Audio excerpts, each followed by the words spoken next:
오늘부터는 십자가에 의한 삶을 살펴보도록 하겠습니다.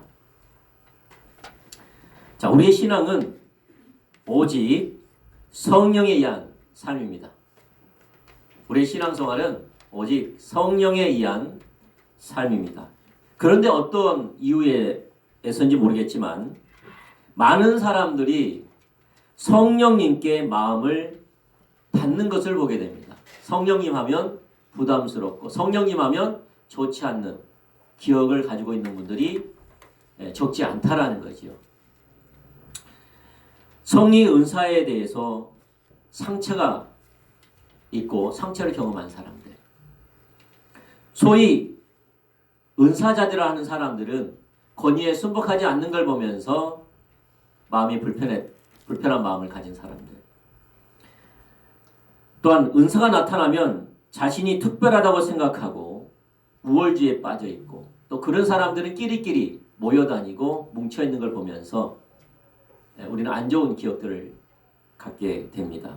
또한 은사를 가지고 자기 유익을 위해 남용하고 다른 사람들을 은사로 가지고 종 삼는 그런 모습을 보면서 우리는 성령님 하면 환영하고 기뻐하고 그의 능력에 감격하는 것이 아니라 성령님 하면 그렇게 좋지 않는 기억 때문에 부담스러워하고 적극적으로 환영한 것보다는 약간 염려하는 그런 사람들이 있다라는 거지요. 하지만 우리가 분명한 사실은 우리는 성령님 없이는 우리 신앙생활이 가능하지 않다라는 겁니다. 불가능합니다. 그래서 오늘부터 시작해서 4번에 걸쳐서 설교를 할 것인데, 이때 이 설교를 통하여서 하나님과 관계가 회복되어지고 하나님과의 관계의 깊이가 더해지는 여러분과 제가 됐으면 했으면 축복합니다. 자, 그림 하나 올려주시죠. 자, 그림을 한번 보시죠. 그림 보면, 자, 우리 신앙생활은 말씀 위에 터 위에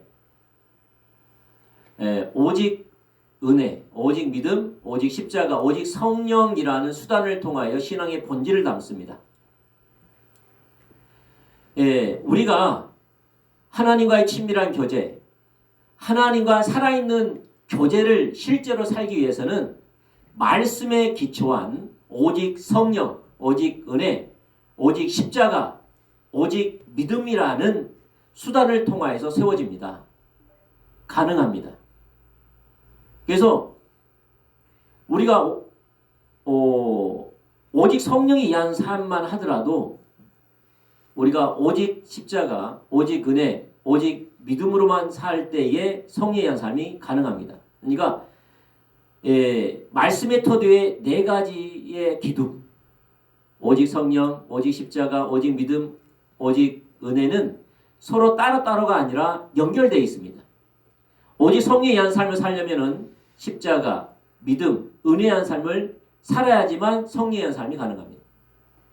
그리고 은혜에 의한 삶을 살려면 오직 성령, 십자가, 은혜에 의한 믿음에 의한 삶을 살아야지만 은혜에 의한 삶이 가능합니다. 이게 나누어지는 것이 아니라 같이 간다는 것을 우리는 기억하시기를 바랍니다. 또 우리가 기억해야 할 사실은 오직 성령, 오직 십자가, 오직 믿음, 오직 은혜는 신앙의 본질을 담기 위한 수단이라는 사실을 꼭 기억하시기를 바랍니다. 예를 들어서 신앙의 본질이 목적이 아니라 십자가에 의한 삶이 목적이 되어버리면 어떻게 된다면 자기 자아라는 것을 세분화시켜서 어떻게 하면 자아를 죽일 것인가에 관심을 갖습니다. 신앙의 본질이 목적이 아니라 십자가에 의한 삶이 목적이 되어버리면 자기 자아를 세분화시켜가지고 어떻게 하면 자기 자아를 죽이는 것에 관심이 있습니다. 그리고 자기 자아의 처절한 어떤 결핍, 자기 자아에 대한 악함, 자기 자아에 대한 회의, 이걸 어떻게 깊게 경험해도 자기의가 됩니다. 그리고 십자가의 승리를 경험해도 자기의가 됩니다. 십자가에 의한 삶이 목적이 되면 자기 자아를 세분화시켜서 어떻게 그 자아를 죽이는 것에 목적이 있기 때문에 자기 자아에 대한 절망을 경험해도 자기 의가 되고요. 다시 말해서 너 이런 절망 경험해봤어? 너 이런 자아 봤어? 그러면서 다른 사람들이 이 자아의 절망을 경험하지 못한 것 마냥 자기만이 깊은 절망을 경험한 거 아니야? 그것도 자기 의에 빠져가지고 그리고 십자가의 승리를 경험해도 자기 의입니다. 왜 그럴까요? 그 사람들은 십자가에 의한 삶이 목적이니까 그래요. 그게 목적이에요. 제가 십자가에 의한 삶, 그러니까 십자가에 자기 자신을 죽고, 그러니까 주님을 따라가는데 핵심이 자기는 죽고 예수가 사는 삶이더라고요. 갈라디아서 2장 20절. 그래서 여기에 대한 공부를 했지요. 워치마니 것도 보고, 그 다음에 잔느 기업 것도 보고, 여기가 여러 가지의 책들을 봤지요. 그러다 어느 순간 보지 않게 되었습니다. 이유는 십자가에 의한 삶이 목적이 되어버리는 것을 보면서 도리어 교만해 있는 데 자신을 보게 된 거죠. 그래서 깊은 절망을 빠져도 교만이고요. 그 다음에 십자가의 승리를 내가 죽고 예수가 사는 삶 비밀을 깨달아도 자기의가 됩니다. 목적이 십자가에 의한 삶이기 때문에. 다시 우리의 목적은 하나님과의 친밀한 교제 가운데 그의 음성을 듣고 따라가 그의 뜻을 이루는 삶인데 이걸 담기 위해서 십자가에 의한 삶이 필요한 건데 기억하셔야 돼요. 그래서 십자가 복음에도 그대로 말하고 있습니다. 신앙의 본질을 담기 위해서 이 네 가지 축이 필요한 겁니다. 아멘? 그리고 서로 연결되어 있습니다.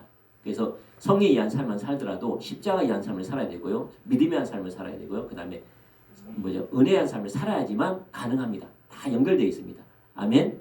그래서 오늘은 특별히 정말 우리 신앙생활에 하나님과 동행하는 삶, 하나님과 친밀한 교제를 나누는 삶, 하나님 뜻을 이루는 삶을 살려면 반드시 성령에 의한 삶을 살아야 됩니다.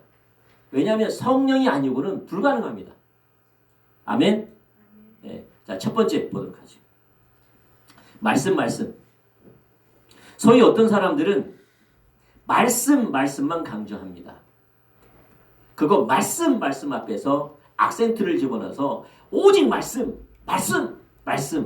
하시는 거죠. 그분들은 대부분 이렇게 말을 합니다. 하나님의 뜻을 담고 있는 하나님의 말씀인 성경이 여기 있다. 성경이 여기 있어요. 하나님의 뜻을 담고 있는 성경이 여기 있어요. 그러므로 우리는 이 성경을 잘 연구해서 그것을 우리의 삶에 잘 적용하면 된다. 우리는 그 이상 아무것도 필요하지 않다. 라고 말을 하지요. 근데 그건 잘못됐습니다. 왜냐하면 우리 신앙생활은 성령에 의한 삶인데 방금 고백했던 주장했던 그 사람들의 말 가운데는 성령이 설 자리가 없습니다. 물론 우리는 말씀이 하나님의 말씀을 믿습니다. 그 말씀 안에는 우리의 삶과 신학과 사역에 대한 하나님의 기준이 담겨 있는 것도 믿습니다. 그리고 또한 우리는 성경을 잘 연구하여 우리 삶에 잘 적용하는 것도 믿습니다. 그러나 단지 하나님 말씀을 잘 연구하여 우리 삶에 잘 적용하는 것이 신앙생활이다 라고 말하는 것은 잘못됐습니다. 왜냐하면 이곳엔 성령의 자리가 없기 때문입니다. 그래서 우리의 신앙생활은 성령에 의한 삶입니다. 그 대신 말씀에 기초한 성령에 의한 삶입니다. 그래서 말씀에서 무엇이 성령의 역사인지, 성령의 역사를 어떻게 분별하는 건지, 성령을 어떻게 따라가야 되는지, 성령의 기초 안에서 성경의 기초 안에서 성령에 의한 삶을 살아가는 것이 우리 신앙생활인 것을 믿으시기를 했으면 축복합니다. 아멘. 자, 두 번째. 자, 구약의 삶은 말씀에 의한 삶입니다. 자, 우리가 신약에 사는 우리들에게 우리의 참된 신앙생활은 성령에 의한 삶이라고 그랬잖아요. 예. 왜 우리가 사는 삶이 성령에 의한 삶인가? 이걸 잘 보려면 구약의 삶과 신약의 삶을 잘 이해해야 돼요. 그래서 구약의 삶은 문자에 의한 삶입니다. 문자에 의한 삶. 말씀 한 걸 좀 보도록 하죠. 고린도후서 3장 6절 말씀 보겠습니다. 시작.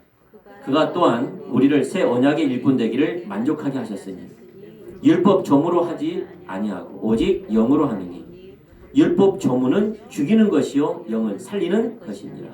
로마서 7장 6절 말씀 또 읽죠. 시작. 이제는 우리가 얽매였던 것에 대하여 죽었으므로 율법에서 벗어났으니 이러므로 우리가 영의 새로운 것으로 섬길 것이요 율법 조문의 묵은 것으로 아니할지니라. 여기 보면 자, 새 언약의 일꾼, 그러니까 신약에 살고 있는 우리들에게 가르치는 거죠. 그러니까 새 언약의 일꾼 되기에 만족하셨으니 하면서 새 언약, 신약에 사는 우리들은 율법의 조문으로 하지 아니하고 뭘로 한다고요? 오직 영으로 한다 그랬어요. 그래서 NIV 성경 같은 경우에는 영, 스피릿 대문자로 써놨습니다. 성령을 가리킵니다. 다시 말해서 신약에 사는 우리들은 성령이 한 삶을 산다는 겁니다. 반면에 구약은 뭐라고 말하고 있죠? 율법의 조문 이렇게 나와 있습니다. 율법의 조문, 조문이 문자라는 말입니다. 그래서 율법의 문자 뭘 가리킵니까? 구약을 가리키는 거죠. 그래서 구약은 문자의 한 삶입니다. 구약은 문자의 한 삶, 신약은 성령의 한 삶입니다. 그러나 우리가 보면 구약은 실패했습니다. 문자의 한 삶인 구약은 실패했습니다. 에레미야서 31장 31절과 34절 말씀 보도록 하겠습니다. 자, 읽어보죠. 시작. 제가 먼저 하고 여러분 교독하겠습니다. 제가 먼저 하겠습니다. 여호와의 말씀이니라. 보라, 날이 이르리니 내가 이스라엘 집과 유다 집에 새 언약을 맺으리라. 이 언약은 내가 그들의 조상들의 손을 잡고 애굽 땅에서 인도하여 내던 날에 맺을 것과 같지 아니할 것은 내가 그들의 남편이 되었어도 그들이 내 언약을 깨뜨렸습니다. 여호와의 말씀이니라. 그러나 그날 후에 내가 이스라엘 집과 맺을 언약은 이러하니 곧 내가 나의 법을 그들의 속에 두며 그들의 마음에 기록하여 나는 그들의 하나님이 되고 그들은 내 백성이 될 것이라. 여호와의 말씀이니라. 그들의 자손이 이와 형제를 가리켜 이르기를 너는 여호와를 알지 아니하리니 이는 작은 자로부터 큰 자까지 다 나를 알기 때문이라. 내가 그들의 악행을 사하고 다시는 그 죄를 기억하지 아니하리라. 여호와의 말씀이니라. 네, 아멘. 자, 이게 보면 이런 말씀이 있죠. 내가 그들의 열조의 손을 잡고 애굽 땅에서 인도하여 내던 날에 세운 것 이렇게 나와 있죠. 그게 뭡니까? 이게 율법이죠. 이게 언제를 가리킨 거죠? 하나님께서 이스라엘 백성들을 애굽에 430년 동안 종살이되었던 이스라엘 백성들을 구원하다가 광야로 인도한 다음에 시내산에 이르렀을 때에 그때 세운 언약이죠. 그게 구약입니다. 그때 말씀이 처음 하나님께서 우리 가운데 주어졌거든요. 하나님의 백성의 규범으로서 우리 가운데 주어졌지요. 언약으로 주었어요. 이게 구약이 주어진 거죠. 언약이죠. 이게 그러니까 옛 언약인 거잖아요. 구약이라는 것은 옛 언약. 지금은 신약은 새 언약이고 구약은 무슨 언약이요? 옛 언약. 우리는 새로운 언약, 새 언약이라고 말을 하는 거죠. 자, 옛 언약은 어떤 언약이었어요? 구약이었는데 어떤 관계의 언약? 부부의 언약이었죠. 보면은 왜냐면 내가 남편이 되었어도 너희들이 어떻게 해요? 그 말씀의 언약을 버렸다고 이야기하잖아요. 다시 말해서 부부의 언약이었어요. 그러니까 시내산의 언약은 대단한 언약이었어요. 왜냐하면 하나님이 그의 인간과 언약을 맺었는데 부부의 언약을 맺은 거예요. 그만큼 하나님은 그의 백성들에게 가까이 오신 거예요. 친밀함으로 오셨다고요. 언약을 세웠어요. 그런데 내가 남편이고 너희가 아내인데 여러분이 예를 들어서 우리 이번에 결혼식 했잖아요. 서약식 했어요? 안 했어요? 하죠. 네. 남편은 남편대로 언약이 있고 아내는 아내대로 언약을 지킬 때 부부가 화목하죠. 남편이 평생에 흰머리가 파뿌릴 때까지 한 여자를 당신만을 사랑하며 당신만을 귀하게 여기며 당신을 존귀하게 여기겠다. 아내도 내가 검머리가 파뿌리가 될 때까지 내가 한 남자만을 사랑하며 그 남편 안에 거하며 그 남편을 갖다가 이렇게 잘 섬기겠다. 이것을 평생 동안 같이 가면 어떻게 해요? 서로가 의무를 다하면 행복한 가정이 된다는 거죠. 그게 언약이잖아요. 맞습니까? 이러한 언약을 시내산에서 맺은 거예요. 부부의 언약이거예요. 얼마나 친밀함의 언약입니까? 근데 하나님은 남편으로서 책임을 다한 언약을 다 지켰어요. 이게 누가 배반한 거죠? 아내인 이스라엘 백성들이 그 언약을 파했지요. 그래서 그 언약이 실패한 겁니다. 그래서 구약은 실패했습니다. 누가 깨뜨렸지요? 누가 깨뜨렸어요? 이스라엘 백성들. 아내인 이스라엘 백성들이 깨뜨렸기 때문에 구약은 실패된 겁니다. 그러면 구약이 실패한 이유. 구약이 실패한 이유. 자, 봅시다. 고린도후서 3장 6절 말씀 볼게요. 자, 시작. 그가 또한 우리를 새 언약의 일꾼 되기에 만족하게 하셨으니 율법의 조문으로 하지 아니하고 오직 영으로 함이니 율법의 조문은 죽이는 것이요 영은 살리는 것. 봐보세요. 율법의 조문이 죽였다라는 거예요. 사실 율법의 조문, 하나님과 우리가 맺었던 그 언약이 죽이는 겁니까? 아니죠. 자, 한 장 우리가 그 다음 읽어보죠. 로마서 7장 12절 말씀. 시작. 이로 보건대 율법은 거룩하고 계명도 거룩하고 의로우며 선하다. 그러니까 구약은 하나님의 말씀으로서 거룩하고 의롭고 선합니다. 죽이는 게 아니라 살리는 겁니다. 맞습니까? 하나님이 시내산에서 부부의 언약을 맺었는데 그 언약의 기준들은 서로 지키면 죽이는 것이 아니라 원래 살리는 겁니다. 왜냐하면 이 언약은 완벽합니다. 왜냐하면 하나님이 세웠고 거룩하고 의롭고 선하기 때문에. 그래서 우리가 주의 법도 주의 길로 행하면 항상 하나님이 그의 백성들과 함께했고 그의 백성들 가운데 하나님의 생명과 능력이 함께했습니다. 왜냐하면 살리는 거기 때문에. 그런데 하나님이 뭐라고 말했다면은 구약의 율법의 조문이 죽였다고 이야기해요. 거룩하고 의롭고 선한 건데 살리는 건데 죽었다고 이야기해요. 그러면 이 율법이 죽게 하는 것이 하나님 편에 잘못한 겁니까? 우리 편에 잘못한 겁니까? 이스라엘 백성들 편에서 잘못한 거죠. 왜 그것이 이루어지지 않았을까요? 그 이유를 알아야 될 거 아니에요? 자, 로마서 7장 10절에서 14절 말씀 보도록 하겠습니다. 자, 이것도 우리가 교독하도록 하겠습니다. 제가 먼저 하겠습니다. 자, 생명에 이르게 할 그 계명이 뭐라고요? 생명에 이르게 할 그 계명이 내게 대하여 도리어 사망에 이르게 하는 것이 되었도다. 제가 죄를 가서 계명으로 말미암아 나를 죽이고 그것으로 나를 죽였는지라. 이로 보건대 율법은 거룩하고 계명도 거룩하고 의로우며 선하도다. 그런즉 선한 것이 내게 사망이 되었느냐? 그럴 수 없느니라. 오직 죄가 내게 드러나기 위하여 그것으로 말미암아 나를 죽게 만들었으니 이는 계명으로 말미암아 죄로 심히 죄되게 하려 함이라. 자, 같이 읽죠. 우리가 율법은 신령한 줄 알거니와 나는 육신에 속하여 죄 아래 있도다. 자, 하나님의 말씀은 살리는 겁니다. 의롭고 거룩하며 선합니다. 아멘. 근데 문제는 누구한테 있다고요? 우리한테 있는 거예요. 우리에게. 원래 하나님은 봐보세요.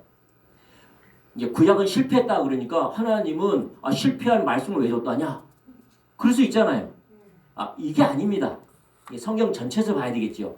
그 말이 아니에요. 원래는 하나님은 우리가 말씀대로 살아갈 수 있게끔 모든 걸 주셨어요. 구약에서. 그래서 여러분 봐보세요. 로마서 1장 17절 말씀. 원래 나와 있지 않는데 제가 참고해서 좀 했습니다. 로마서 1장 17절 말씀 시작. 복음에는 하나님의 의가 나타나서 믿음에 이르게 하나니 기록된 바 오직 의인은 믿음으로 말미암아 살리람과 같으니라. 자, 기록된 바 어디에 기록됐단 말이에요? 구약에 기록됐단 말이에요. 그러다가 로마서에서 사도 바울이 따온 겁니다. 로마서에 편지 쓰면서 구약에 기록된 걸 따온 겁니다. 구약에는 뭐라고 써있다고요? 의인은 믿음으로 말미암아 살리라고 써있다는 거예요. 어디 나와 있어요? 하박국 2장 4절 말씀. 자, 시작. 보라, 그 마음은 교만하여 그 속에서 정직하지 못하나 의인은 그의 믿음으로 말미암아 살리라. 봐보세요. 구약도 뭘로 산다고 말하고 있어요? 의인은 믿음으로 말미암아 살리라는 거예요. 무슨 말이냐? 의인은 믿음으로 말미암아 율법을 지키며 살아간다는 거예요. 아멘? 그러니까 봐보세요. 여러분, 아브라함이 실패했습니까? 실패 안 했습니까? 여러분, 아브라함이 실패했습니까? 아니죠. 하나님의 뜻과 목적이 이루어졌지요. 아브라함의 하나님의 뜻과 목적은 뭡니까? 그가 믿음의 조상, 복의 근원 되기를 원한 거잖아요. 그래서 믿음 훈련 시켰잖아요. 맞습니까? 그가 그렇게 믿음의 훈련을 시킴으로 말미암아 한 민족을 만들어냈지요. 다시 말해서 그 민족의 씨앗인 이삭을 하나님의 능력으로, 하나님의 자원으로, 믿음으로 신뢰해서 잉태했잖아요. 그리고 이삭을 통해서 지금의 바다의 모래와 같이 하늘의 별과 같이 그 약속이 성취되고 있지요. 그러면 아브라함은 실패했어 안 했어요? 실패 안 했죠. 근데 왜 구약은 실패했다 그래요? 네, 우리가 그러니까 잘 전체적으로 봐야 되겠죠. 좀 헷갈리겠더라고 잘못하면은. 자, 구약은 봐보세요. 구약은 우리가 신앙생활 하게끔 다 완벽해 놨어요. 무슨 말이냐? 우리가 하나님을 신뢰함으로 하나님의 그 능력으로 하나님의 도움으로 말씀에 기록된 대로 하나님의 능력과 하나님의 은혜로 도움으로 순종하며 살아갈 때 말씀대로 살아갈 수 있는 능력이 우리 가운데 이미 주어졌어요. 아멘? 자, 말씀대로 살려면 조건이 뭐냐면 믿음이라는 삶을 살아야 된다는 거예요. 다시 말해서 하나님을 신뢰하고 하나님의 도움을 구하고 하나님의 능력으로 순종할 때 말씀의 삶이 가능하다는 겁니다. 그리고 모든 사람이 다윗도 그렇게 살았고 여호수아도 그렇게 살았고 다 그렇게 살았습니다. 믿음의 사람들이. 에레미야도 그렇게 살았고 사무엘도 그렇게 살았고 엘리야도 그렇게 살았습니다. 아멘? 자. 그렇게 살았습니다. 다시 말해서 그들은 기록된 하나님의 말씀을 깨닫게 해주시기를 하나님을 신뢰했고 말씀대로 살아갈 수 있게끔 하나님의 자원을 신뢰했었고 하나님의 도우심으로 그 말씀대로 순종하는 삶으로 말미암아 말씀을 이루는 삶을 살았습니다. 그래서 여호와의 법대로 살아갈 때 하나님 그들과 함께했고 그 나라를 강성케 했습니다. 아멘? 근데 왜 구약을 갖다가 실패했다고 이야기를 하며 인간의 잘못으로 돌리냐 이 말이에요. 이유는 왜 그럴까요? 이유는 그렇습니다. 에레미야서를 기록할 때가 시대 말적인 상황입니다. 그러니까 에레미야 빼고는 어떤 면에서 굉장히 소수겠죠. 에레미야 플러스 몇 사람. 근데 이스라엘 백성들 전체적으로는 문자의 삶을 산 겁니다. 다시 말해서 하나님을 신뢰하고 하나님의 도움을 구하고 그의 능력으로 살아가지 않았습니다. 그들은 자기의 자원으로 자기의 능력으로 자기의 결단으로 말씀을 지킴으로 하나님 앞에 서려고 했고 하나님의 은혜를 받으려고 했던 것이죠. 이게 실패했다라는 겁니다. 이걸 구약이라고 표현한 거예요. 다시 말해서 구약의 전반적인 이스라엘 백성들의 상태를 가리킨 겁니다. 아멘? 싸잡아가지고 구약이라고 말하지 않고 구약의 믿음의 사람들은 다 의인은 믿음으로 말미암아 살리란 것처럼 하나님의 비추심으로 말씀을 보았고 그래서 우리 다윗만 하더라도 우리가 시편 119편만 하더라도 말씀장 아닙니까? 그가 하나님 말씀 묵상하기 위해서 뭘 지속적으로 구합니까? 뭘 부어달라 기도합니까? 주의 성령을 부어달라 기도하잖아요. 아멘? 보더라도 믿음의 사람 몇 사람들은 그렇게 살았어요. 그리고 어느 시대는 이스라엘 백성들 대부분이 그렇게 살았고, 그럴 때는 하나님 나라가 하나님이 그곳에 그 나라 가운데 함께했고 부강하게 만들었고 은혜로 함께했어요. 다윗 시대가 됐던 사무엘이 미스바 성의가 됐던 이럴 때는 하나님이 임재로 함께했어요. 알겠죠?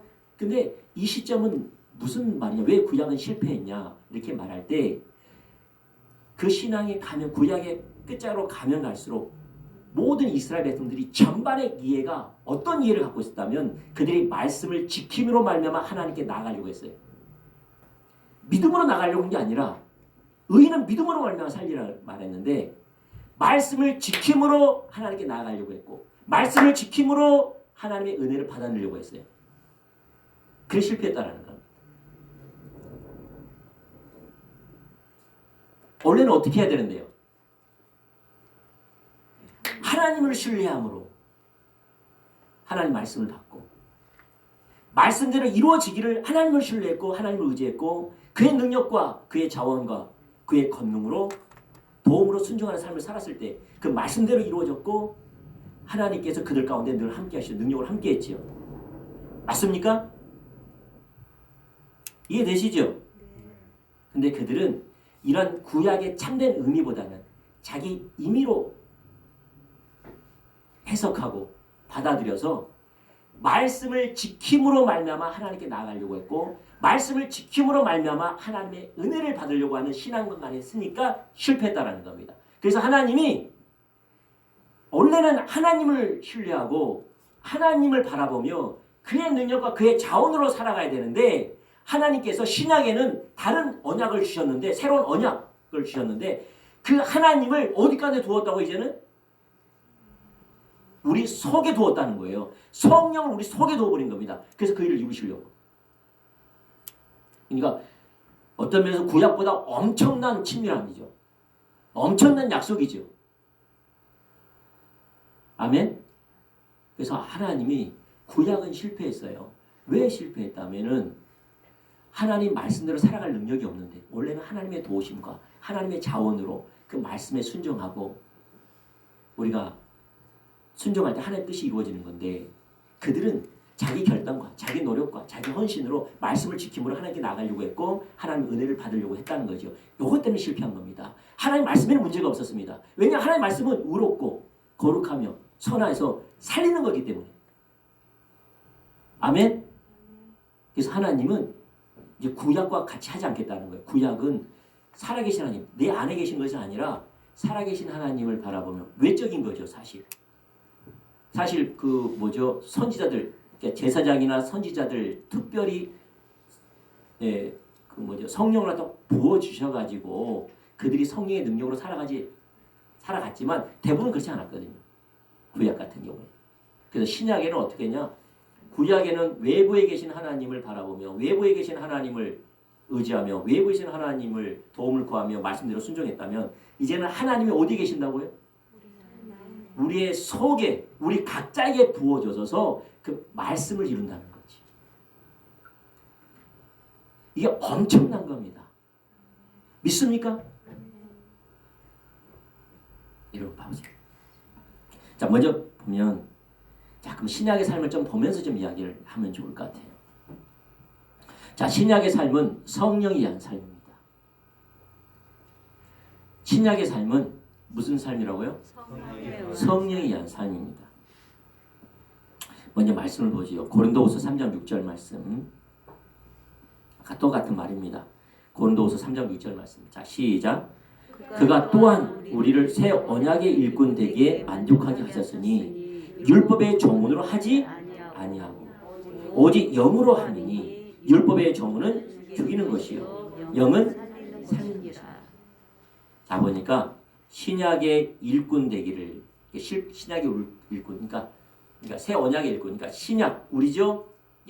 지금 살고 있는 우리들에게 살아가는 삶은 문자에 의한 삶이 아니라 다시 말씀을 따라가는 삶이 아니라 누굴 따라가는 삶이라고요? 말씀의 토대 위에 성령을 따라가는 삶.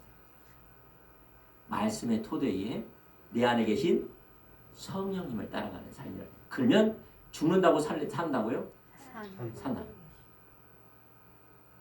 사는 거예요. 그래서 세계적인 성서학자인 F.F. 브루스는 이렇게 말합니다. 그리스도의 부활과 기독교인의 부활 사이에 현재 시간은 성령의 시대이다. 무슨 시대? 성령의 시대. 사람이 할 수 없는 것은 하나님이 성령이 하십니다. 사람이 할 수 없는 것을 성령님이 하십니다. 자, 에레미야서 31장 33절 다시 한번 보죠. 시작. 그러나 그 날 후에 내가 이스라엘 집과 맺을 언약은 이러하니 곧 내가 나의 법을 그들의 속에 두며 그들의 마음에 기록하여 나는 그들의 하나님이 되고 그들은 내 백성이 될 것이라. 여호와의 말씀이라. 여호와의 법을 어디다 두겠다고요?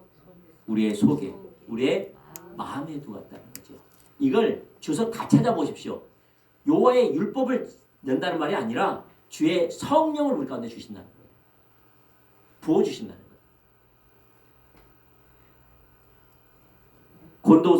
고린도후서 1장 21절과 22절 말씀 다시 또 보죠. 시작. 우리를 너희와 함께 그리스도 안에서 굳건하게 하시고 우리에게 기름을 부으신 이는 하나님이시니 그가 또한 우리에게 인치시고 보증으로 우리의 마음에 성령을 주신다. 우리 가운데 하나님의 뜻을 이루기 위해서 주의 성령을 주시고 지속적으로 성령을 부으실 거라고 말해요. 우리가 그리스도 안에 세워지는 것은 하나님의 역사입니다. 하나님의 역사인데 그 일을 이루기 위해서 우리 가운데 성령을 두셨고 지속적으로 성령을 부을 거라고 하나님이 상급받으려고 이렇게 이해하는 거죠. 이게 왜곡된 구원에 대한 이해입니다. 아멘? 우리의 성화는 상급받으려고 하는 게 아닙니다. 목적 자체가. 그건 결과지 목적이 아닙니다. 그러면 성경이 말하는 구원의 세 요소, 칭의, 영화, 성화, 영화는 뭐냐? 이것은 삼각형처럼 삼위일체와 같습니다. 무슨 말이냐면 여러분 봐보세요. 칭의가 뭡니까? 예수 그리스도의 보혈의 피로 말미암아 의롭게 되어 하나님의 자녀가 되는 것을 칭의라고 하는 거죠. 우리가 예수님을 믿으니까 우리를 의롭다고 여겨주는 겁니다. 칭해주는 겁니다. 내가 하나님의 자녀의 그러한 행동을 했기 때문에 하나님 자녀로 여기는 게 아니라 너가 예수님을 믿음으로 믿기 때문에 하나님이 의롭다고 칭해주는 겁니다.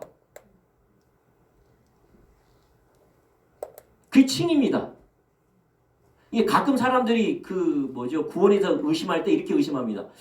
내가 구원받은 사람이 이게 거짓말해도 되나? 나는 왜 이렇게 내가 구원받은 사람이 이렇게 싸워도 되나? 나 구원받지 않는 거야. 가끔 이렇게 생각하시는 분이 있어요. 그렇지 않아요. 잘 들으셔야 돼. 오해하지 말아야 되는데 사실 또 그게 아니에요. 왜냐하면 우리가 구원받을 만한 자격이 주어졌기 때문에 구원받는 게 아니고요.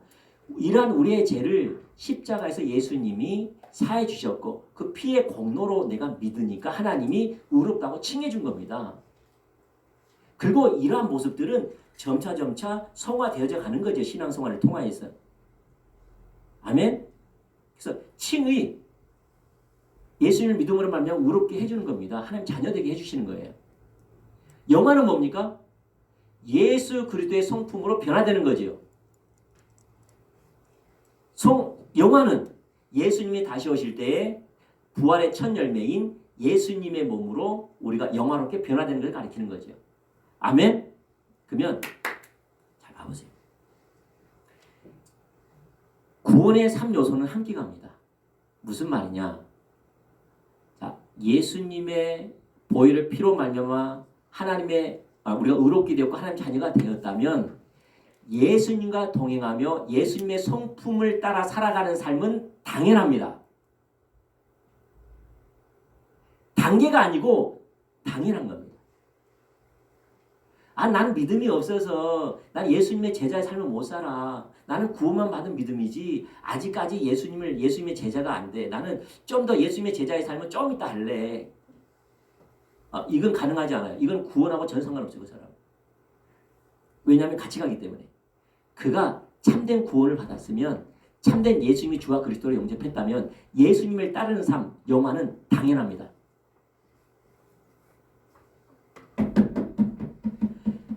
여러분이 구원을 받았다면 예수님을 따르는 삶, 예수님 닮아가는 삶은 당연합니다. 나눠지지가 않아요. 같이 가요. 그리고 영화는 당연히 예수님의 재림하시고 우리가 거룩한 몸으로 변화될 것은 당연합니다. 아멘? 이게 참된 구원입니다. 근데 많은 사람들이 구원 따로, 성화 따로, 영화 따로 이렇게 이해해버리니까 구원에 대한 왜곡된 이해를 갖는 거예요. 나는 구원 받았어. 그렇지만 예수님 따르기 싫어. 예수님 따르는 삶, 다시 말해 예수님의 제자의 삶이 어떤가 배우고 싶어. 그리고 예수님을 따르는 가난한 작은 길, 좁은 길, 생명의 길로 가고 싶어. 나는 예수님만 내 삶의 목적 되기를 원해. 이것이 같이 가야 되거든요. 같이 가지 않고 나는 구원을 받았어. 그렇지만 지금 당장은 예수님 믿는 것을 좀 보류하겠어. 예수님 따르는 것은 보류하겠어. 나는 좀 예수님의 제자의 삶은 좀 보류하겠어. 주님 뜻대로 산다든지 복음을 전하면서 산다든지 하나님의 말씀하시면 순종한 삶을 산다든지 이건 좀 보류하겠어. 이것은 구원이 아니죠. 그 사람 구원받지 않는 겁니다. 왜냐하면 칭의와 성화와 영화는 같은 구원입니다. 구원받았으면 예수님 따르는 삶을 살 것이고 죽으면 예수님이 오실 그날에 영화로 몸으로 변화될 거니까 이게 같은 구원입니다. 아멘? 근데 봐보세요. 예수님을 믿는 사건이 됐던 예수님 닮아가는 삶이 됐던 예수님 몸으로 다시 내 육체가 변화되게 됐던 이건 다 성령의 역사입니다. 아멘? 이게 다 성령의 역사입니다. 그리고 예수님 닮은 삶만 하더라도 문자에 기록된 하나님 말씀 몇 가지 지키는 것이 아니라 내 안에 계신 성령님을 따라가는 삶입니다. 내 안에 계신 성령님을 따라가는 삶입니다. 그의 음성을 듣고 그의 도움으로 그의 능력으로 살아가는 삶입니다. 그래야지만 신앙생활이 가능합니다. 그래야지만 말씀에 의한 삶도 가능합니다. 성령으로만 가능합니다. 아멘. 봐보세요. 우리 신학 지금 우리가 살고 있는 우리 신약의 시대, 우리 시대는 성령에 의한 삶입니다. 여러분 성령의 도움 없이는 하나님을 알 수 없습니다. 성령의 도움 없이는 하나님 뜻과 목적을 알 수 없습니다. 성령의 도움 없이는 하나님 말씀대로 순종할 수 없습니다. 하나님 뜻과 목적이 보여도 순종 못합니다. 성령에 의한 삶입니다. 처음부터 끝까지. 아멘. 자, 봐보세요. 여러분 하나님은 여러분 가운데 계속 새 일을 행하는 분임을 믿습니까? 우리는 다 아멘 해야 돼요. 따라합시다. 아멘. 아멘. 이것은 여러분이 동의하든 동의하지 않든 하나님은 그런 분이십니다. 알겠죠? 하나님은 여러분을 엄청 사랑하십니다. 하나님은 여러분에게 약속과 유업을 주기를 기뻐하십니다. 그를 이루기 위해서 여러분 삶 속에 여러 가지 일을 행하십니다. 그 일은 선하십니다. 그 일은 아름답습니다. 그 일은 완벽합니다. 그 잊어버리면 안 돼요. 할렐루야. 근데 문제는 뭐냐? 일하시는 역사가 각각 다르다는 거예요. 어떤 사람은 말씀에 대한 갈망을 주기도 하시고 어떤 사람은 관계에서 섬기는 삶을 인도하기도 하시고 또 반대로 어떤 사람은 물질이 어려움을 주기도 하시고 어떤 사람은 갈등에 어려움을 주게 하시고 어떨 때는 생각에 충돌을 주게 하기도 하시고 어떤 사람은 하나님은 나라에 대한 열망을 주시되 없는 것 때문에 가난한 마음을 갖기도 하시고 이러면서 역사하신다는 거예요. 그래 안 그래요? 문제는 성령의 도움이 없이는 절대 못 본다는 거예요. 성령의 도움이 없이는 순종할 수 없다는 거예요. 그래서 우리는 뭐 해야 되느냐? 성령을 구해야 된다는 거예요. 믿음으로 성령님 내 안에 계심을 받아들이고 믿음으로 성령님께 묻고 그의 성령의 능력을 구하고 성령의 도우심을 구하고 그 은혜는 무장되기로 했음을 축복합니다. 왜냐하면 이 시대가 성령의 시대이기 때문에 그렇습니다. 아멘. 구약은 실패했습니다. 왜냐하면 구약은 자기의 노력과 자기의 헌신과 자기의 결단으로 말씀 몇 가지 지킴으로 하나님께 나가려고 했고 은혜를 받으려고 했으니까 실패했습니다. 그게 정확히 율법주의입니다. 그게 바로 문자의 현상, 그게 바로 저주를 가져오게 했습니다. 그러나 신약에 사는 우리에게는 구약보다 더 큰 약속을 주셨는데 성령을 우리 안에 주시겠다고 말씀하세요. 하나님이 우리 안에 거하시겠다고 말씀하세요. 무슨 말입니까? 어느 누구보다 가까이 계신 분. 어느 누구보다 가까이 계신 분. 남편도 아니고 자녀도 아니고 연인도 아니고 부모도 아닌 어느 누구보다 우리 가운데 가까이 계신 분이 성령님이십니다. 성령을 부어주겠다고 말씀하세요. 우리 속에 두었다고 말씀하세요. 그 지속적으로 부어주겠다고 말씀하십니다. 할렐루야. 그래서 여러분 하나님이 여러분을 여러 가지 지금 세일을 하고 계세요. 그래서 여러분 좀 당황해서 그렇지. 많이 좀 당황해요.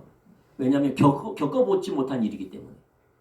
그래서 혼돈이 찾아올 수 있는데 그거 예수 이름으로 그 잡생각은 끊어질지라 외치시고 아까 말씀드린 어떤 사람은 말씀에 대한 도전을 주기도 하시고 어떤 사람은 실제적인 삶에 대한 고민을 주게 만드시고 오늘 말씀만 하던 게 우리가 실제로 살아가는 데 관심이 있으시잖아요.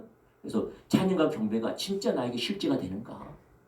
진짜 말씀이 나에게 꿀인가? 생명의 말씀인가? 아닌 것 같은데 그러면서 하는 고민도 주게 하시고 또 어려움도 주기도 하시고 어떤 물질도 빼앗아가기도 하시고 어떨 때는 어떤 사건을 주기도 하시고 어떤 환경으로 들어가기도 하시고 어떤 감정의 충돌, 생각의 충돌, 내 계획의 충돌, 내 목적의 충돌을 주기도 하시면서 일하시는 거예요. 근데 우리는 그러한 것에 한 번도 반응하지 않았기 때문에 좀 당황해요. 그래서 우리가 나오는 것이 뭡니까? 성령으로 말미암지 않고는 육신의 것이 나와요. 이게 당연해요. 내 생각이 나오니까 육신의 것이 나온 건 뭡니까? 파괴적이고 죽이고 멸망돼요. 죽어져요. 혼돈이 찾아와요. 어둠이 찾아와요. 살리는 것이 아니라 나를 짓눌려요. 우리는 그럴 수가 있어요. 근데 우리가 오늘 말씀을 듣고 성령에 한 삶인 것을 기억하시길 축복합니다. 어떻게 하면 그 하나님의 선하신 뜻이 보이는가? 어떻게 하면 하나님의 놀라운 약속들이 보이는가? 어떻게 하면 나를 향한 하나님의 맞춤형 완벽한 환경이 있는 것을 우리가 볼 수 있는가? 성령의 도우시기만 바랍니다. 구하세요. 성령님 보게 해주세요. 성령님 알게 해주세요. 성령님 이기게 해주세요. 성령님 그의 능력으로 나를 덮어주세요. 이렇게 반응하는 것이 참된 신약에 사는 성도의 삶인 것입니다. 아멘. 자, 여러분 이제 어떤 사람이 자 이거 넘어가고 자 네 번째. 그래서 우리는 성령님과 동행하는 삶이 관건입니다. 성령님과 어떻게 해요? 동행하는 삶이 관건입니다. 할렐루야. 갈라디아서 5장 16절부터 26절 말씀 우리 한 곳이 우리 교독하겠습니다. 제가 먼저 또 할게요. 내게 이르노니 너희는 성령을 따라 행하라. 그리하면 육체의 욕심을 이루지 아니하리라. 육체의 소욕은 성령을 거스리고 성령은 육체를 거스르나니 이 둘이 서로 대적하므로 너희가 원하는 것을 하지 못하게 하려 함이니라. 너희가 만일 성령의 인도하시는 바가 되면 율법 아래 있지 아니하리라. 육체의 일은 분명하니 곧 음행과 더러운 것과 회색과 우상숭배와 주술과 원수 맺는 것과 분쟁과 시기와 분냄과 당짓는 것과 분열함과 이단과 방탕함과 또 그와 같은 것들이라. 전에 너희에게 경계한 것 같이 경계하노니 이런 일을 하는 자들은 하나님의 나라를 유혹으로 얻지 못할 것이요.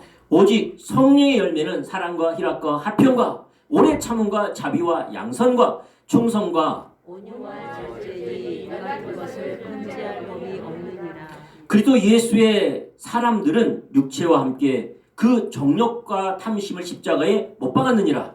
만일 누가 성령으로 살면 또한 성령으로 행할지니. 같이 읽죠. 시작. 헛된 영광을 구하여 서로 노엽게 하거나 서로 투기하지 말지니라. 아멘. 자, 보니까 우리로 하여금 육체의 정욕을 이기게 하기 위해서 하나님의 취한 근본적인 조치, 우리의 육신의 정욕, 육신의 탐욕, 이걸 하나님께서 제거하기 위해서 근본적으로 해결하신 조치 뭘까요? 24절에 나와 있습니다. 읽어보죠. 시작. 그리스도 예수의 사람들은 육체와 함께 그 정욕과 탐심을 십자가에 못 박았느니라. 이것은 사실입니다. 십자가에서 이루신 사건입니다. 그래서 우리가 그리스도의 육신, 이게 정욕, 탐심, 이것은 십자가에서 이미 해결했습니다. 하나님을 신뢰하지 못하고 인간의 자기 자본, 자기 능력, 자기 자원을 의지하는 것은 십자가에서 이미 멸하셨습니다. 이걸 믿음으로 먼저 받아들여야 됩니다. 아멘. 두 번째는 뭐 해야 될까요? 성령을 따라 행해야 됩니다. 16절에 보죠. 시작. 내가 이르노니 너희는 성령을 따라 행하라. 그리하면 육체의 욕심이 이루지 아니하리라. 우리 가운데 뭐가 있다라는 거죠. 여러분, 그 로마서 7장에 보면 사도 바울이 이런 말이에요. 나 말씀대로 살고 싶다. 아니, 그러니까 로마서 7장까지 가기 전에 뭐 어떤 게 있었다면요. 그 당시에 로마에 있는 유다인들에게 편지 쓴 거거든요.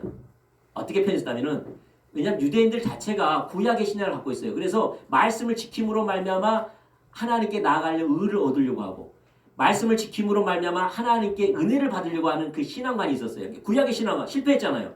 여전히 갖고 있는 거예요.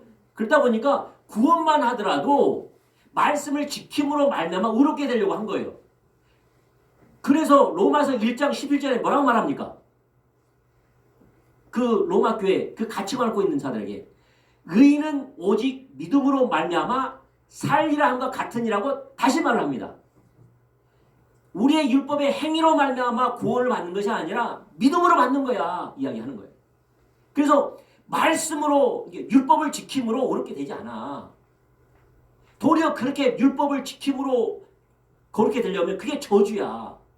그게 사망이야. 이렇게 이야기한 거지요. 그래서 구원은 뭘로 받아요? 믿음으로 받아요. 그러다 보니 어떤 반응이 나타났습니까? 구원은 믿음으로 받아. 나 이제 말씀대로 안 살 거야. 말씀이 나를 갖추지 못해. 그래서 자기 마음대로 사는 거예요. 이게 이제 바로 이제 구원파 아니겠습니까? 영주지. 그러니까 구원파가 돼버리는 거 갑자기 있다가, 난 구원받았으니까 말씀대로 나는 안 살아도 괜찮아. 난 구원받았으니까. 왜냐면 믿음으로 구원받으니까. 그래서 주일날 교회도 안 오고, 그 다음에 사랑하는 것도 안 하고, 용서하는 삶도 살지 않고, 하나님께 말씀에 순종하는 삶, 세상을 미워하는 삶, 정욕을 이기는 삶, 세상을 승리하는 삶 안 사는 거예요. 왜 나는 구원받았는데, 믿음으로 구원받았는데, 그건 조금 개털 모자 쓰고 천국 가면 어떡하냐 이런 거지요. 그랬더니 사도 바울이 다시 말을 합니다. 우리가 그럴 수 없느니라. 믿음으로 구원받는 사람은 말씀을 버리는 삶을 살 수 없느니라 라고 말하면서 믿음 받을 뿐만 아니라 말씀대로 살아야 된다는 것을 강조합니다. 읽어보세요. 게다가 7장이 무슨 이야기 합니까?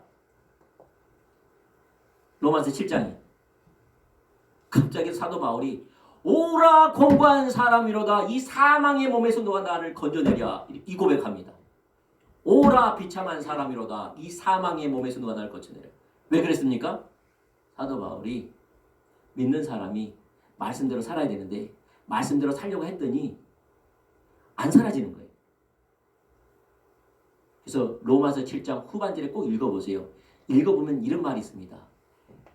내 마음은 나는 하나님 말씀대로 살아가는 선을 원하지만 내 속에 악이 있도다. 이게 고백해. 그러면 사도 바울은 고민합니다. 그러면 하나님 말씀대로 살아가는 것이 나냐? 아니면 하나님 말씀대로 살아가기 싫어하는 사람이 나냐?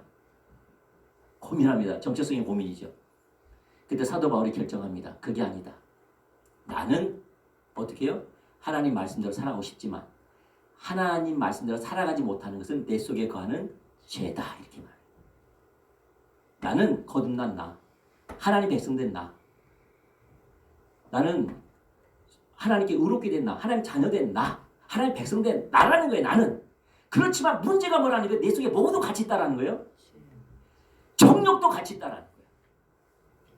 제 정욕이 같이 있다라는 거예요. 근데 이건 나가 아니라는 거예요. 근데 문제는 뭐냐면 이 제 정욕이 어떻게 해요?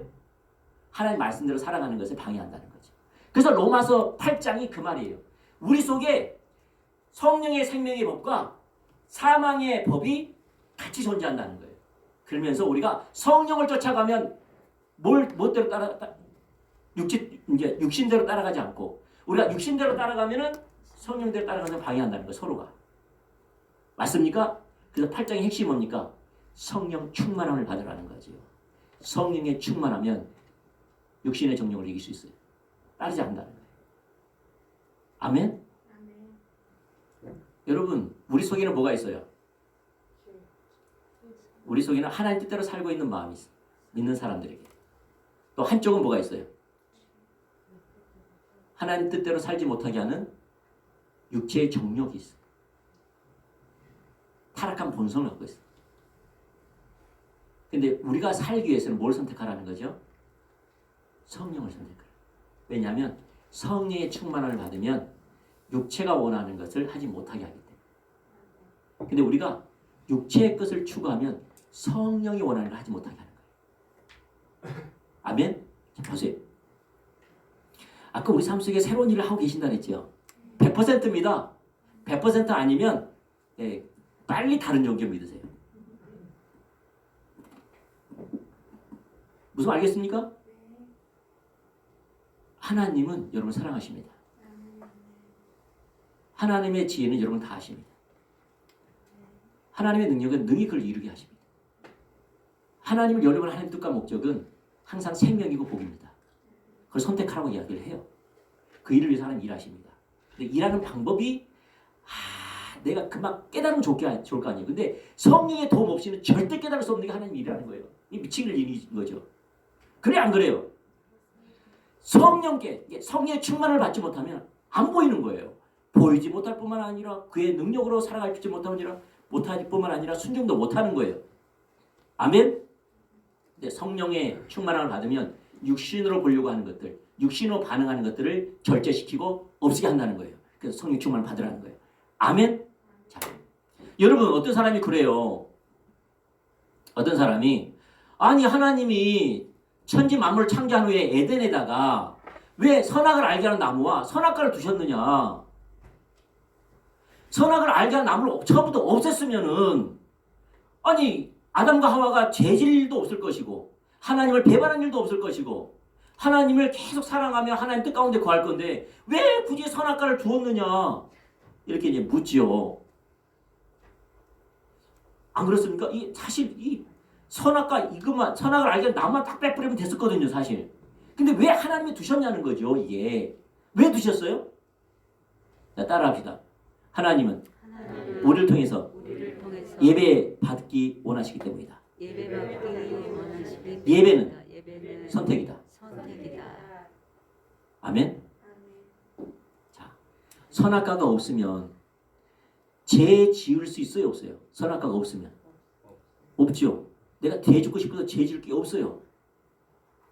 그래 안 그래요? 근데 선악과가 있기 때문에 죄를 지을 수 있는 여지가 생긴 거죠. 그래 안 그래요? 그래서 선악과를 하나님 우리에게 자유의지를 주셨는데 선악과를 따먹느냐 안 따먹느냐에 따라서 우리가 선택을 하냐에 따라서 하나님을 사랑하고 하나님을 예배하는 거예요. 그래서 하나님은 우리 자유의지로 하나님을 사랑하기 원하세요. 사랑할 수 없는 환경 가운데 사랑하는 것은 진정한 사랑이 아니죠. 근데 사랑할 수 없는 환경 가운데서 하나님을 사랑하는 것이 진정한 사랑이죠. 그게 자유의지를 통해서 사랑하기를 원하시는 거예요. 기계적이 아니고 자유의지. 그래서 하나님은 우리 신앙생활에 자유의지로 하나님을 선택하기 위해서 여러분 엄청 다루시잖아요. 많은 시간이 필요하잖아요. 많은 사건과 많은 여건 가운데 하나님 자신을 계시하시고 하나님의 신실함을 계시하시고 사랑을 계시하시고 그 능력을 계시하심으로 하나님의 지혜를 계시하심으로 하나님만이 옳다. 하나님을 사랑하는 것이 최상이다. 하나님은 내 인생의 목적되는 것이 내게 복이다. 그리고 하나님 따라가는 것이 생명의 길이다. 이것을 내 스스로가 깨닫게 하는 거지요. 그래서 어떤 환경 가운데서 하나님을 선택하기를 원하는 그게 예배입니다. 내가 병들어도 하나님 선택하고 내 물질이 없어도 하나님 선택하고 세상의 유혹과 세상 사랑이 몰려와도 하나님 선택하고 내가 화가 나도 하나님 선택하고 낙심하고 좌절하고 싶어도 하나님 선택하고 이게 예배입니다. 하나님 이걸 우리 스스로 하나님을 선택하기를 원하셔서 기다리시는 겁니다. 안 그랬으면 몽둥이로 패가지고 그렇게 하겠죠. 몽둥이로 안 되면 당근을 줘서라도 그렇게 하겠죠. 근데 하나님은 때려서 순종하기를, 당근을 줘서 순종하기를 원치 않으세요.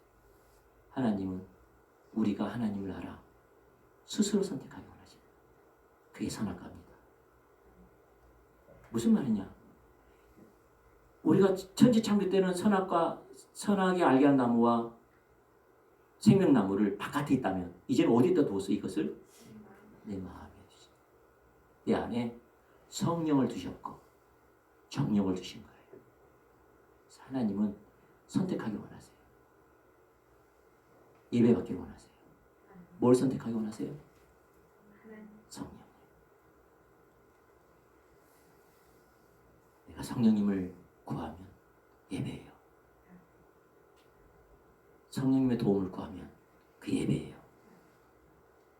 왜냐하면 우리는 좋을 때만, 나쁠 때만 성령님을 찾으려고 하는데 그건 예배가 아니에요. 그건 하나의 수단 삼는 거예요. 나쁠 때나 좋을 때나 성령님을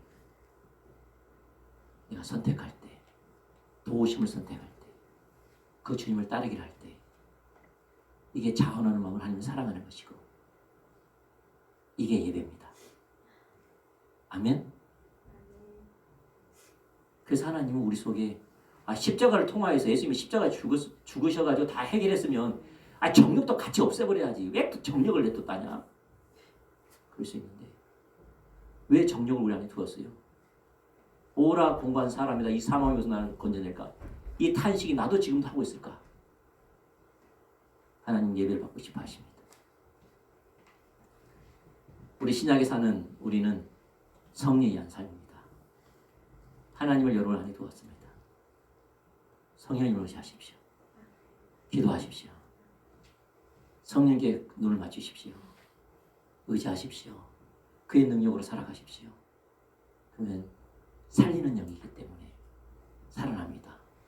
근데 성령님이 아닌 우리의 정력, 우리의 안목, 우리의 지혜, 우리의 판단으로 아무것도 안 보입니다. 그리고 그게 죽습니다. 여기에다가 말씀이 오면 더 죽습니다. 나를 정죄하고 고소하고 참수하고. 그게 지옥입니다. 하나님은 그걸 원치 않으십니다.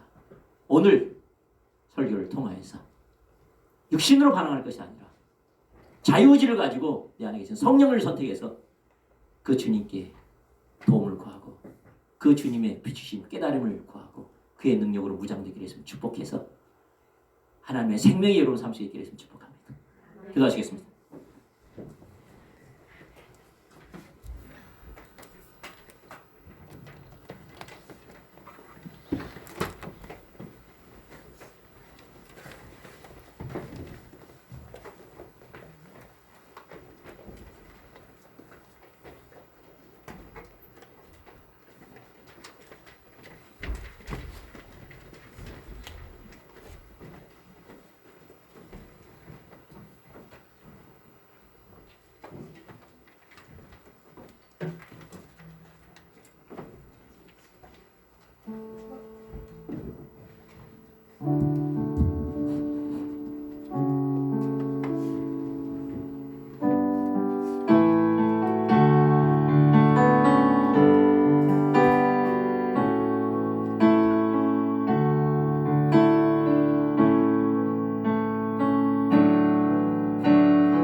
있어요. 다른 아닙니다. 아, 나 이제부터 기도해야 되겠다, 이제 성령을 구해야 돼, 그게 아닙니다. 그냥 성령을 달라 그러면 됩니다. 주님, 이 시간에 성령을 부어주시옵소서. 내게 성령님이 필요합니다. 내 육신의 정욕을 이길 수 있는 성령이 필요합니다. 우리 성령님께서 하나님이 성령 우리 마음에 주시고 우리에게 부어주신다고 말씀하셨습니다. 하나님이 이 시간에 주의 성령을 부어주십시오. 육신을 이길 수 있도록 도와주십시오. 성령의 충만함으로 가운데 주시옵소서. 기도하시겠습니다. 기도하시겠습니다.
하나님은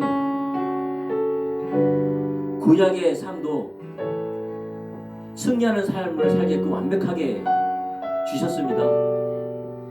하나님이 그들과 함께 했습니다. 믿음으로 하나님을 바라보게 만들 거예요. 믿음으로 하나님 따라가게 만들 거예요. 믿음으로 그의 능력으로 이루어지기를 기도했고 기대했고 순종함으로 하나님은 완벽하게 행하셨습니다. 근데 실패했습니다. 왜냐하면 믿음으로 반응하지 않았기 때문에, 은혜로 살지 않았기 때문에, 단순히 말씀을 지킴으로 의롭게 쓰려고 했고 말씀을 지킴으로 하나님의 은혜를 받아내려고 했기 때문에 실패했습니다. 그러면 신약에 사는 우리는 늘 승리합니까? 성령을 우리 가운데 약속으로 주셨는데 그러면 당연히 승리해야죠. 성령이 우리 안에 있는데 왜 승리하지 못할까요? 구약과 똑같습니다. 믿음으로 쓰지 않으면 내 안에 성령이 계셔도 능력을 발휘할 수가 없습니다. 실패합니다. 하나님이 밭에 계시나 안에 계시나 우리가 그 하나님 안에서 승리하는 삶을 살기 위해서는 성령님께 믿음으로 반응하고 성령님의 도움을 구하고 성령의 인도를 따르고 성령이 주신 그 자원과 권능으로 살아가야 할 줄 믿습니다. 다시 말해 자유의지를 가지고 내 의지를 가지고 성령님을 선택해야 됩니다. 구해야 됩니다. 그래야지만 승리할 수 있습니다. 그것은 구약과 신약과 동일합니다. 자연스럽게 되어지는 신앙생활이 아닙니다. 성령 내 안에 계셔도. 그래서 예수님이 우리 가운데 말씀하시기를 성령을 구하라, 찾으라, 두드리라, 구하라. 그러면 세상이 좋은 아버지도 하나님과 비교했을 때 나쁜 아버지처럼 비춰질 만큼 하나님은 반드시 준다고 말해요. 주의 성령을.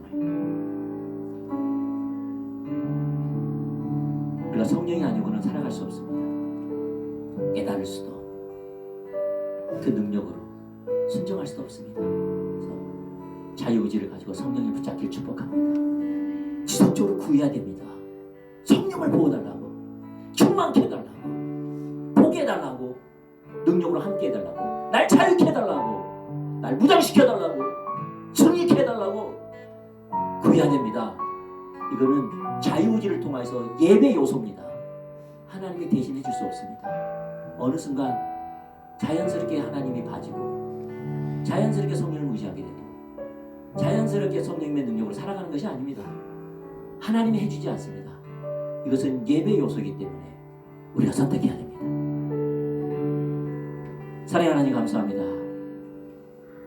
신약에 사는 우리들에게 성령이 한 삶을 살게 하심을 감사합니다.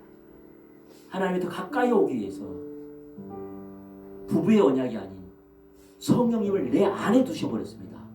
하나 되는 역사로 함께 하심을 감사합니다. 이제 자유의지를 가지고 성령님을 구하고 성령님께 비춰시기를 기도하고 성령님께 내 감정대로 내 육신대로 반응하지 않도록 구하고 무장되어지고 도움을 구하고 몸부림치며 그의 능력으로 살아갈 때 그 능력이 어떠한지 그 지혜가 어떠한지 그의 거룩함이 어떠한지 약속을 이루시는 그 무한한 능력이 어떠한지를 우리가 깨달아 알 수 있도록 경험할 수 있도록 도와주시옵소서. 이제는 우리 주 예수 그리스도의 은혜와 우리 하나님의 극진하신 사랑과 성령님의 위로 교통 강력한 역사가 이제 성령의 메인바 되어지고 성령을 따라 행하기를 원하는 주의 백성들 머리머리와 그의 가정과 그 직장과 사업장과 이 나라와 민족이 영원토록 함께하기를 축원하옵나이다. 아멘.